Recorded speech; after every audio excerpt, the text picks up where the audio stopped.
You are listening to the Disney Dream Girls, an unofficial Disney Theme Parks podcast, and this is show number 507 for Sunday, the 16th of June, 2024. Where dreams begin. Hello and welcome to this week's Disney Dream Girls.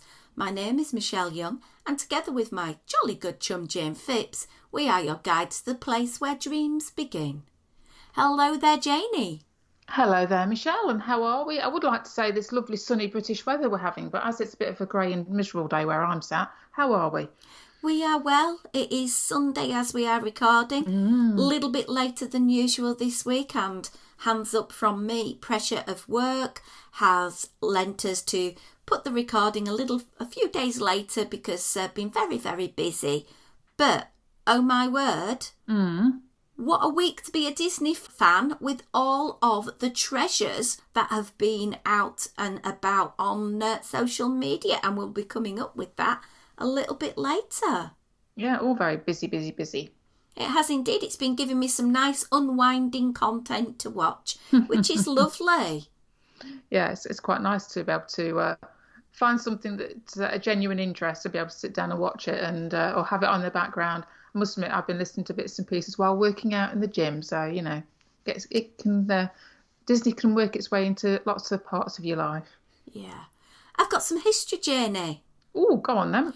So on this day in 1955, 1955. What else also happened in 1955? Bit of an opening. Yeah, bit of an opening, but this is not about that. It is to do with the birth of an actress that I literally watch every day. Those people who know me really well will know most evenings when it's time for Bobo Land, I will snuggle up in bed and I will watch The Big Bang Theory because it's like getting a big warm hug and it relaxes me and I send myself off to sleep. Well, the amazing actress, Laurie Metcalf, was born on this day. For those of you who are not familiar with her Disney credentials, she is the voice of Lucy Crunklehorn in Meet the Robinsons. She was Andy's mum, Mrs. Davies, in all 4 Toy Story films, and she was Sarah in Treasure Planet. Of course, yes. Most people know her as being Jackie Harris in the ABC sitcom as Roseanne. Yeah. But to me, she will always be Mary Cooper from The Big Bang Theory. It's funny, isn't it, how we have actors or characters that kind of resonate and we always then associate that particular person with a particular role. Another thing that happened on this day in 1961, Walt Disney purchased the film rights to the Winnie the Pooh stories from Mrs. Daphne Milne, who was the wife of the late author A.A. Milne. Wow. Yeah. Do you know what the first Winnie the Pooh film Disney made was called? No idea. Absolute no idea. It was released in 1966, Winnie the Pooh and the Honey Tree. I was quite surprised to learn that the top 3 most popular characters are Mickey Mouse, Stitch, and Winnie the Pooh. Oh. And apparently they like rotate between being number 1, 2, and 3. So they're like the constant top 3, and they rotate positions as you know the years go by and whatever is being, I suppose, produced for them. But yeah, I was quite surprised to learn that Winnie the Pooh was up there. So there you go, random fact. Random fact. Okay, that's all I've really got for history this week. I just thought I'd mention those couple of things before we move on to some more exciting news coming out of Walt Disney World. We will get to see the new Country Bear musical Jamboree as it opens on July the 17th. Yeah, it doesn't seem to have taken that long, actually, does it, to get this back up and running again? Doesn't feel like it. There's been... Yeah, so hop on over to the old socials, particularly on YouTube, and you can see some wonderful insights to the music and the changes that are being made with regards to the signage, with regards to the music. It's, for many people, the loss of the old Country Bears is a big loss.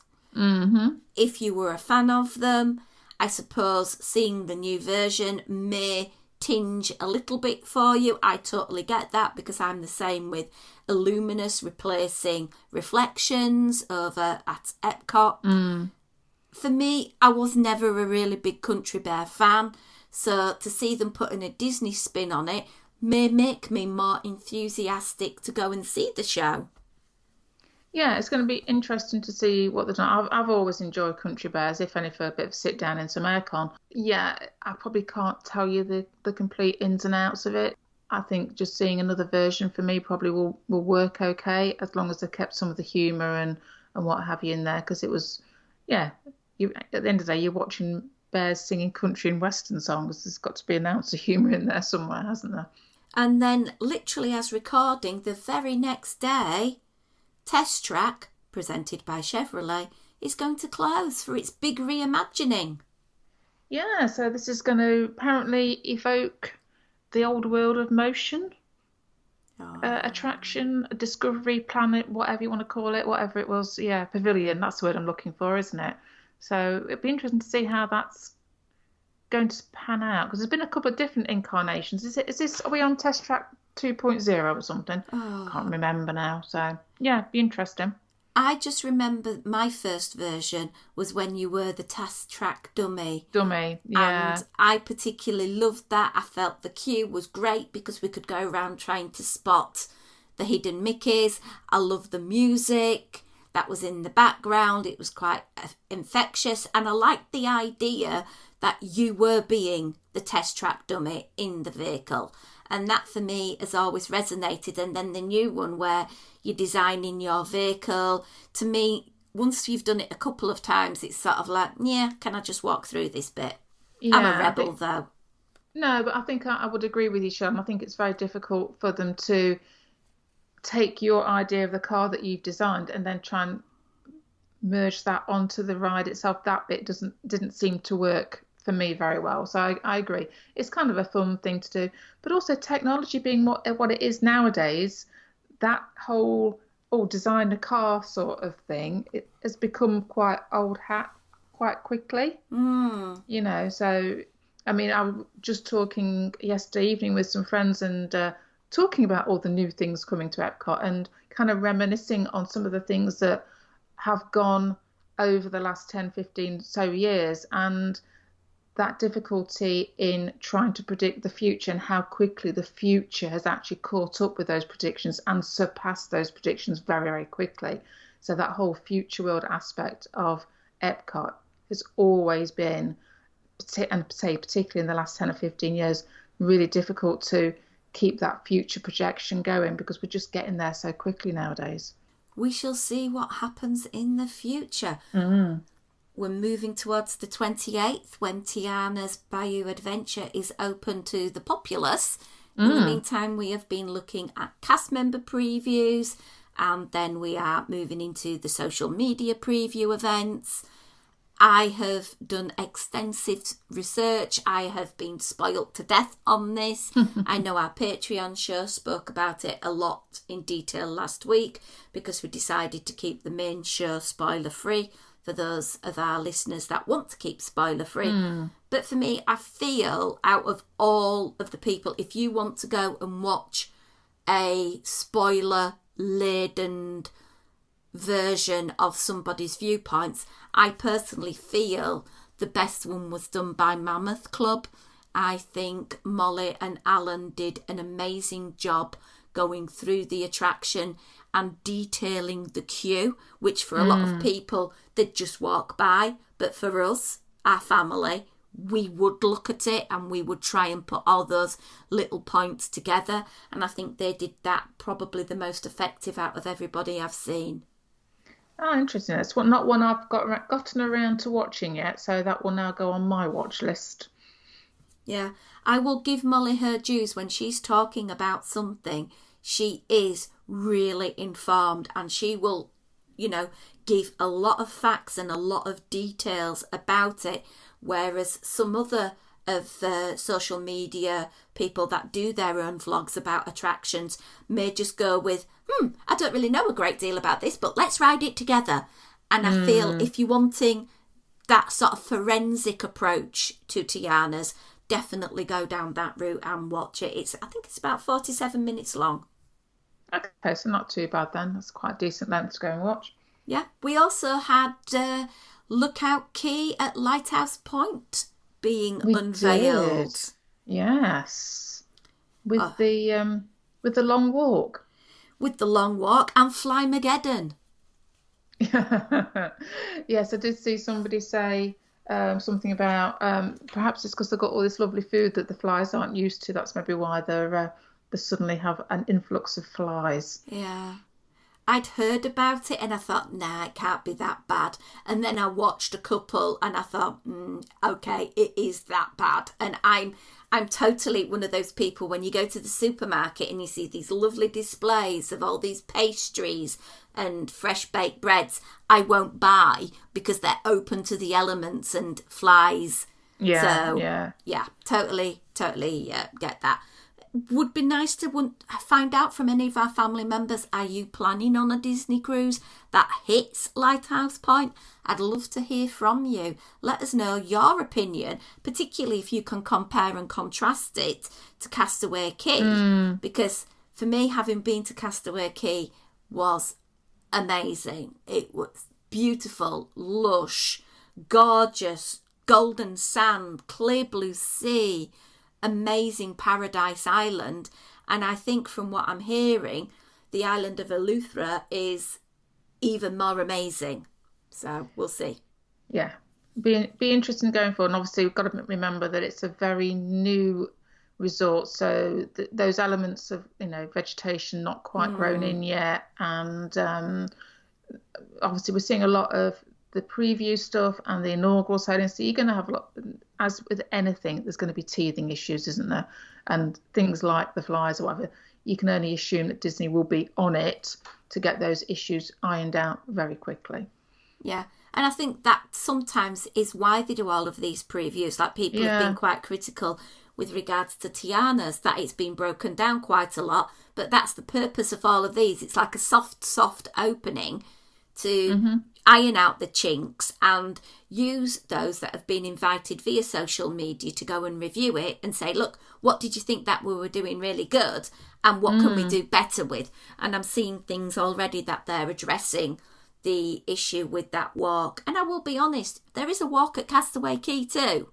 And I think the fact that Disney are being more cautious about the environment and not wishing to destroy coral reefs and the beautiful island is more important. Absolutely. And obviously there is technical reasons why that long walk is there, and providing that you know about it and they have systems in place to maybe give you a bit of a shade as you walk and give you the options to have little golf carts take you down or whatever it may well be, then it's going to be fine. It's just, as like you say, it's preview. Previews are there for a reason. Just because you come up with an idea on paper and you put it in there, until it's physically up and running, you never know whether the idea that you've had is going to work as smooth as you think it is in your brain. So as long as they take on that feedback and then address it and put things in place to correct, then that's fine. And I could link that to Slinky Dog over in Disney's Hollywood Studios. Amazing attraction. But what was not considered was the very long queue line and people standing in said queue line in Florida heat, which at the moment is cray-cray, and not having the shade. Yeah. So we shall see. Talking of new things, I gather a few new things have been happening over at Epcot, Jane. Yeah, we finally have, I think, until the walls go up around Test Track, all the walls down for maybe 4 or 5 days, I think it might have worked out at. Woo. So Communicore Hall, woohoo, has finally opened. A wonderful space for entertaining. There's the character meets. I must admit, the character meet area to me looks a huge success because the backdrops for the meet and greets look amazing with those little nods to Epcot of past. Yes. I thought was very successful. Yeah, I have to admit that it was nice seeing all the little nods. I did hear somebody say it's almost it could be taken. You're stabbing me in the heart because you're calling out all these things that are no longer there and that perhaps some of us wish were still there. So I can appreciate that. But I did like all the little call outs to what Epcot has been about over the years, and I thought that space worked reasonably well for those character meet and greets. Obviously, we had character meet and greets there before anyway, so it's a continuation, a refresh of those, isn't it, really? Yeah, and it's nice that it's an indoor place. You can go and meet characters rather than having a picture with the character outside. Not only the performer having heat exhaustion because of their role, but also for us as guests not getting that while we're waiting. Absolutely. Can I just ask you, Jane, what's with the university refectory that's been built in to Communico Hall? So is it a university refectory? Is it a departure lounge at an airport? What else I heard? A canteen. Yeah.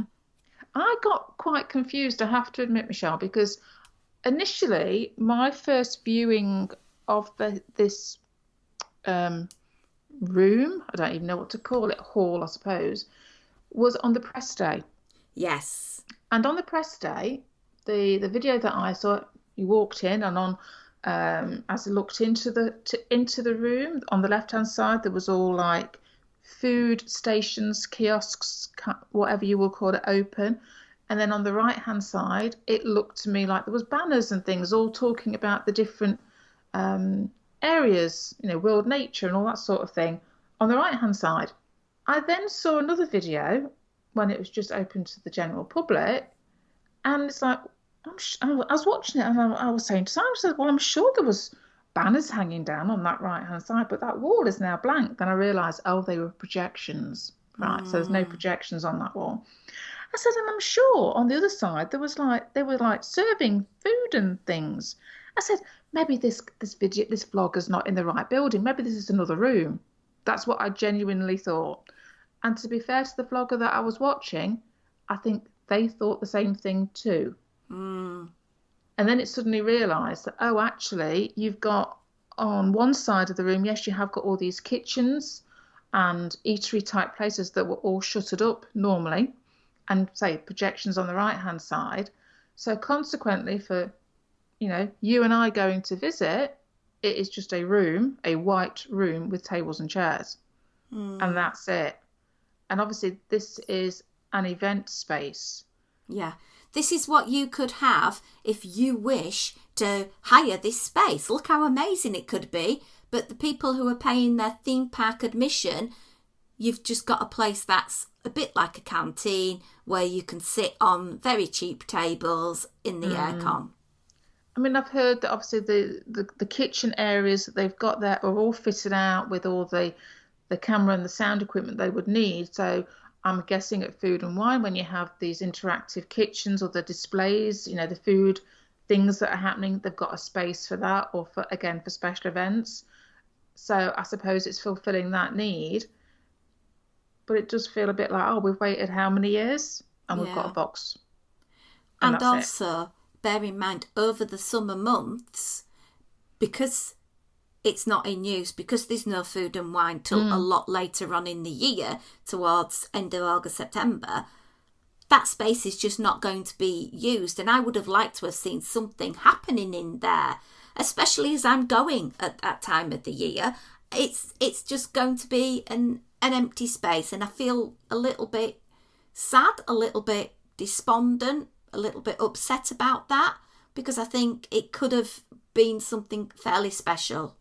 Yeah, I think a lot of us will remember back to those first concept art drawings that we were exposed to, which it was going to be a multi-story building. There was going to be a rooftop garden, event space, and one thing or other, and it looked really out there. It looked spectacular. And then to have gone down to basically they've kind of rebuilt the building that was it.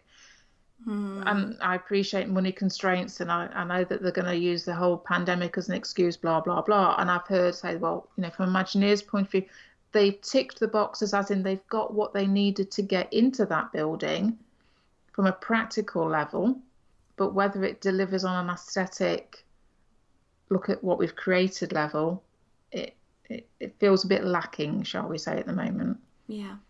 I gather there's an Encanto show as well, Jane, to tantalise us. Yeah, Il Celebración Encanto. So this is kind of like a sing-along show that's held outside of the Communicore Hall building. It's quite a nice grassed area, not a vast amount of shade.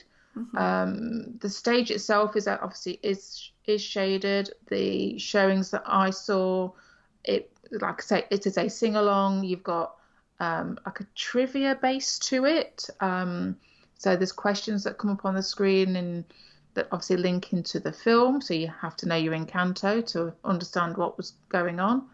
A lot, and it is just kind of singing along to different tracks. A lot of interactivity. So for the kids, fantastic. They get the kids up and dancing and little props and all that type of thing. And with Encanto being a very popular film with that younger age group, that's probably going to go down well. I did hear somebody say it feels like it's one of those cruise shows that you might get, like a dining show, because of the sing-along aspect. I think there's going to be comparisons made to the Frozen sing-along, and I think the comparisons are that Frozen does it better. But yeah, and then obviously they're going to have different entertainment happening on that stage as well, I think, throughout the day. And obviously it is a stage environment, so it opens itself up to be being changed to future Disney products, or I suppose during events it's going to be another entertainment space for whatever may be happening, if it's related to a festival or whatever it may well be. So it'd be interesting to see over time whether it stays as Encanto or whether it morphs into different things as the time goes by. We shall see. We shall see. It's always exciting when new things come, and we shall see. But it's not a big surprise that in Orlando you get rain and you get sunshine. So the lack of shade maybe isn't well thought out. Maybe the aesthetic has gone over the practicality. But we shall see. I will take an umbrella. So time will tell. There are a few things that were promised for Epcot, but we haven't yet to see them. So the new Circle Vision film for China Pavilion, announced back in 2019 to replace Reflections of China, to be renamed to Wondrous China, and there's been nothing about that one. Gone very quiet. The former Wonders of Life Pavilion is going to become the Play Pavilion, an innovative new pavilion that would introduce immersive, interactive city featuring characters. Nothing really happening on that. There's rumours, but... And what does that all mean? It's a lot of the current buzzwords, isn't it? Immersive, interactive, and it doesn't really tell us very much. Yeah, it's an empty space. Let's fill it. Yeah? Definitely. Mary Poppins attraction in our good old jolly old England. It's on hold, but not cancelled. Maybe D23 this year is going to be, our saviour and announce all these things and that they're actually going to happen. Yeah. And give us dates, not just speculation. Spaceship Earth. What's happened with that? Yeah. Such a shame because, and I think that, again, it's going to be that thing we won't name. It's going to get mentioned as excuses and obviously budget. And I think this just goes to show that when they talk about 60 billion over 10 years over all of the theme parks, it doesn't actually equate to that much per theme park. And I think it's a bit disheartening when it's very evident that the Shanghai, Hong Kong, Tokyo seem to be getting all of the love and we're not getting very much stateside at all. True. So, yeah, that's it for Epcot. I'd like to just quickly, and incredibly quickly, hop on over to DLP. A number of our listeners have been approaching me and sort of saying, I really want to go to DLP. When's a good time? When it's all finished. Because it's construction wall city at the moment. So I would be probably looking maybe towards 2026 and maybe think about, well, where's got new and exciting lands open at the moment for you to go. If you've already been recently to Walt Disney World and Disneyland, maybe you need to go far east. Yes, it's an interesting one at the moment, isn't it? Say construction is good because it means things are happening and things are changing and new things are going in, but it doesn't always make it the best environment to go around. And like I've just said, when you've got lots of new stuff opening in the Far East, it does make you wonder where best to go at the moment. But on the plus side for DLP, Colonel Hafiz have got rid of that awful stew. Yay! They had this most awful stew in a bread bowl and it was so lackluster, it was like it just went in the bin. And they've gone down the more Southeast Asian cuisine with their revamp. So we've got a chicken curry Mickey pizza, you have got a vegetable curry, you've got a butter chicken with basmati rice and naan bread, a lentil dal, vegetable pakora, onion fritters, there's mango. The thing is about that type of cuisine, it lends itself to vegetarian, to vegan, and meatitarians. So I think that's going to be a number one place that I will be checking out when and if I get back to DLP. Yeah, it's nice to see different types of menu items coming on because I think DLP can suffer from the same thing at different restaurants. So it's nice to have something different. Yeah, absolutely. So family, what have you got coming up in the next few weeks of the wondrous summer? Please get in touch with us, info@disneydreamgirls.com. Tell us your travel plans. You might want to share them on our Facebook page, disneydreamgirls.com. You can always find what we're up to, whether we're reflecting or sharing current content, Instagram @DisDreamGirls. And finally, a big massive shout out to our fantastic Patreon supporters who keep our show up and running. We appreciate and value you. There will be an additional June show coming your way very, very soon. Really much appreciated. Patreon.com/Disney Dream Girls. If you've enjoyed the show, pop $1 our way. We would really appreciate it. And it will all go into investment back into the show to make the content better and bigger and get some giveaways going and things like that. Anyway, Jane, I think we are hitting the end of this week's show. So until next week, it's a goodbye from me. And goodbye from me.